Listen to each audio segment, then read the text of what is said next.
Hey everyone, it's Harry here. I want to welcome you to my latest video, which deals with the Benchtop Bandsaw model number BSW-2581. In this video, we are going to look at the various procedures that need to be implemented and the adjustments required before the bandsaw can be taken into service. And we shall do this one by one, and in the same connection, I have provided some static photographs which are close-ups and will give everybody the opportunity to better see what I'm talking about.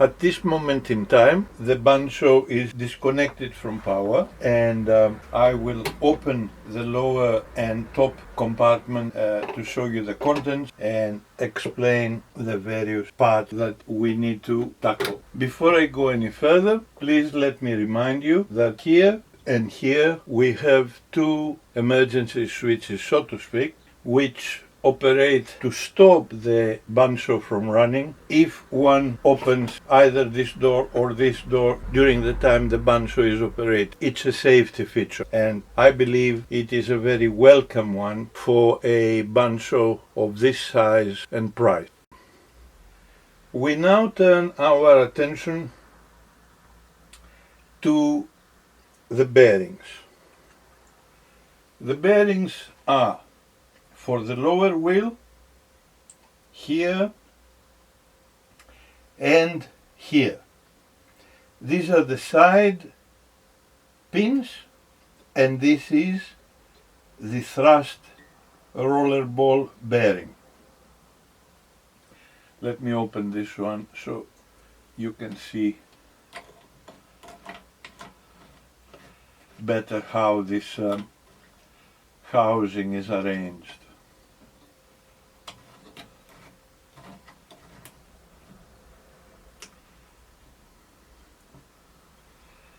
Here we have the mirror image of this assembly of the lower wheel. We have the side pins here and here, and on the top we have a thrust roller ball bearing, which is on a carrier that is a cylindrical pin. The same thing happens at the bottom. Now, to adjust this thrust bearing is relatively easy because the cylinder which serves as the carrier of the roller ball bearing is exposed at the back as well as at the front. Therefore, it is very easy for the operator to move, push and pull here until one is satisfied that that bearing is in the right position with respect to the back of the blade. Now, this, according to the manufacturer, should be a maximum of 0.5 millimeter. In other words, the front of the bearing should be 0.5 millimeter from the back of the blade. Another condition that needs to be satisfied here is that if we turn the blade like so, the blade should not be in contact with the surface of the roller ball thrust bearing. However, If we exert a pressure to the rear on the blade, then the blade back should be touching the thrust rollerball bearing. And this is how we have adjusted this. The process here is that you adjust the thrust bearing and then you proceed to adjust the thrust bearing here. Then you turn this wheel to make sure that when the wheel is turning, there is no contact between the front of the rollerball bearing here and here. So let's have a look and see what is happening. I turn the blade and I can see here that there is no contact between the back of the blade and the thrust rollerball bearing. I repeat the same process down here and I see that the same happens. Now, I shall exert some pressure on the blade from the front to the rear whilst I'm moving the blade up and down to see that actually the back of the blade touches the front of the rollerball bearing. And this is the case. Once this has happened, I will do the following.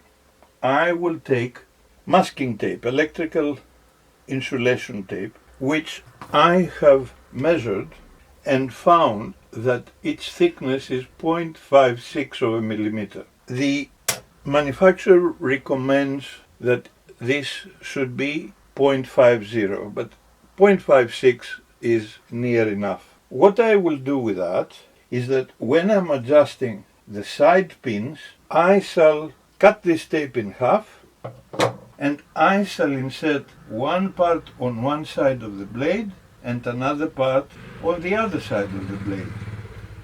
Because the clearance we are talking about, now this is only done for the sake of demonstration. Actually, I'm using very thin strips, and I will explain to you why the reason of using a strip. To continue here, you can then, once these are on the blade, you can move the blade so that the two pins are touching this insulation tape, and therefore we have a clearance of 0.56 here and a clearance of 0.56 on this side. Once the insulation tape has been placed here, don't remove it. Leave it there, because what we have done here, we will do also for the upper assembly of side bearings. These bearings here are regulated by these hex bolts, 1, 2, and the whole carrier is operated by this hex bolt over here. There is another hex bolt below it which operates the movement forward to rear of the thrust bearing. But we have finished talking about the thrust bearing. We are now concentrating on the bearing that carries the side pins. So we free the side pins, we let the tape come up between the side pins and the blade, and then we bring the side pins so that they touch the tape. Once they touch the tape, we use our Allen key here and here to tighten the pins. Of course, there is another adjustment that we need to make here, and that is the movement of the whole assembly, because the fronts of these pins, which are in effect cylindrical pins, must be 1 millimeter behind the gullet of the blade. In other words, if you have the blade, let's say this is the blade, and that's where the gullet finishes, we need to have a millimeter clearance before the pin is located here. Right, once we have finished doing the adjustment here, all we do is we move the tape upwards, and this time I'm just moving them for clarity. The tape will be here and here, and we shall do the same exercise. In other words, we let the tape be between the end of the pins and the blade. We loosen these two hex bolts here, pull out the pins, have the insulation tape in between, and then slowly we put move the pins so they touch the tape, and then again with the help of our hex key we tighten this. The second part of the operation again is to make sure that the front of each pin is located 1 millimeter behind the gullet of the blade. Right, so we have now come to the second adjustment, which is the adjustment of the assembly of bearings here and here. Next item that we're going to look at is the table, and for that I shall now close the covers so that we can mount the table. One thing that I wish to mention before I close the top cover is that here you have a rather tough bristle brush, and it serves to keep the surface of the tire clean. The same arrangement exists with on the lower cover. Now before I close, let's not forget to close this compartment, the cover of this compartment, and tighten it here so it doesn't move. And before I proceed with mounting the table, I shall do a test run just to see that there are no untoward sounds, unwanted friction, etc., etc. Everything should be running freely. So I'm going to connect the bandsaw to power, which is, by the way, 220, 240 volts.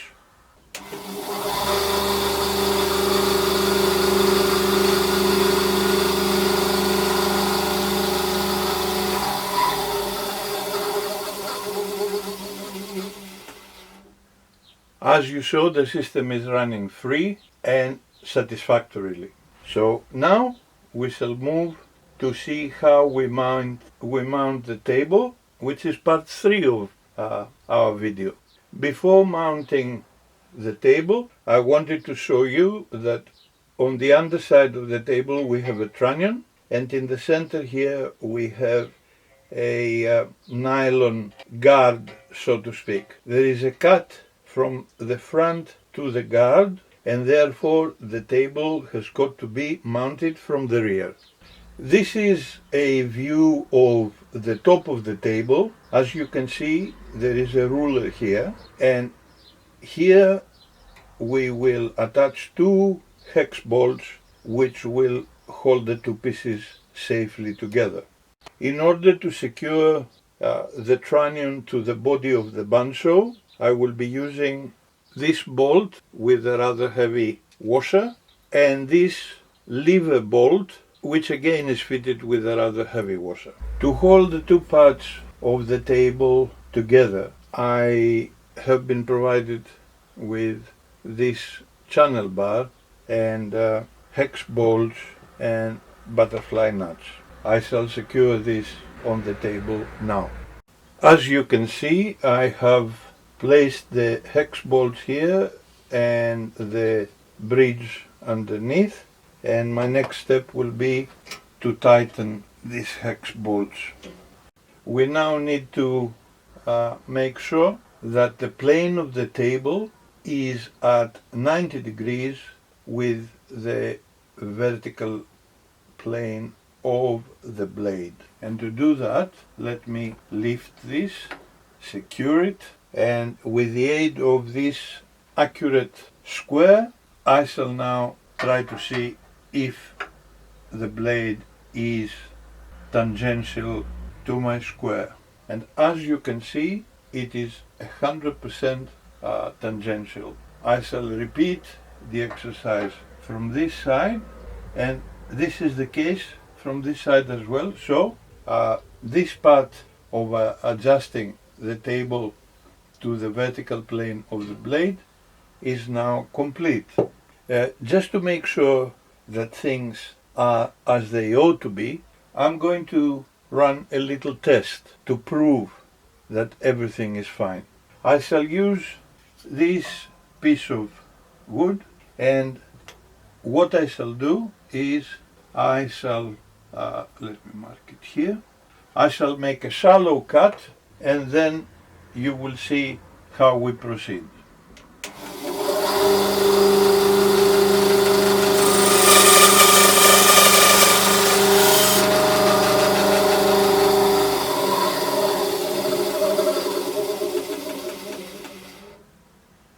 Okay, I flip the piece of wood around, and as you can see, with no effort at all, the gap that we just created, the cut we just created, allows the piece of wood to move freely on the blade, and there is no up and down movement of the wood on either side of the blade.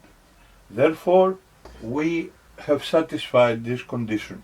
The last part of our testing concerns the fence.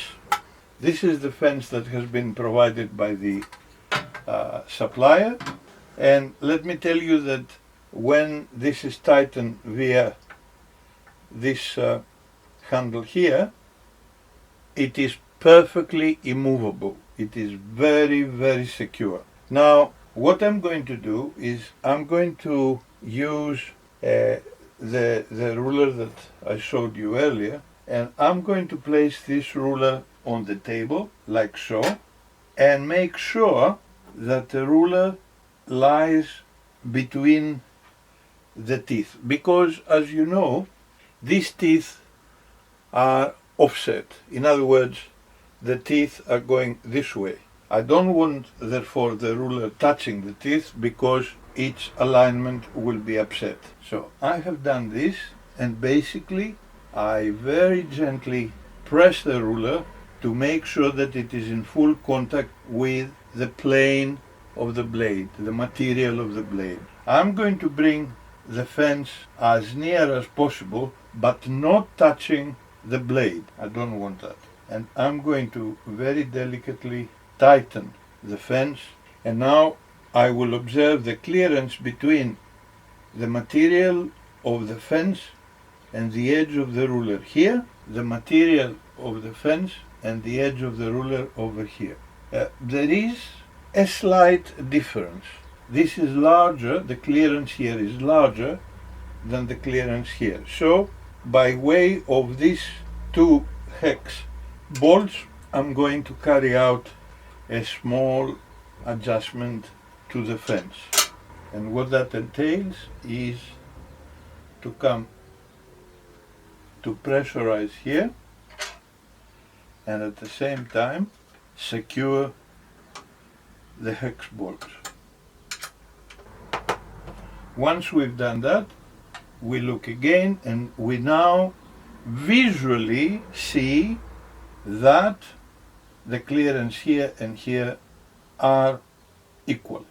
There is a tool which consists of a plastic piece like this, which has got a serration, and behind the serration is a rare earth magnet. What one can do with that is place it, let me take the fence out of the way, you place it like this so that the serration is where the teeth will fall, and behind the serration we have the rare earth magnet, which is a very strong magnet, and that will hold this plastic piece. Once that is like that, we can bring our fence back and compare the clearance of that plastic piece.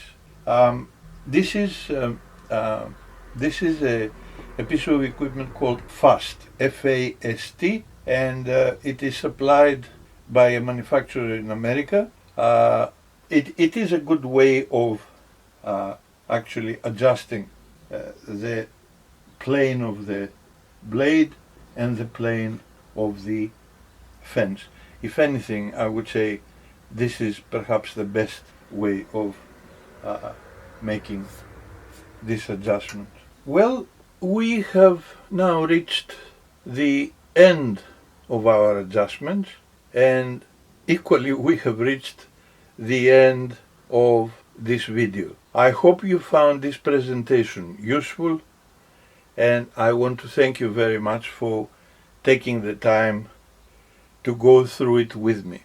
If you enjoyed my video, please consider liking it, and also please consider subscribing to my channel.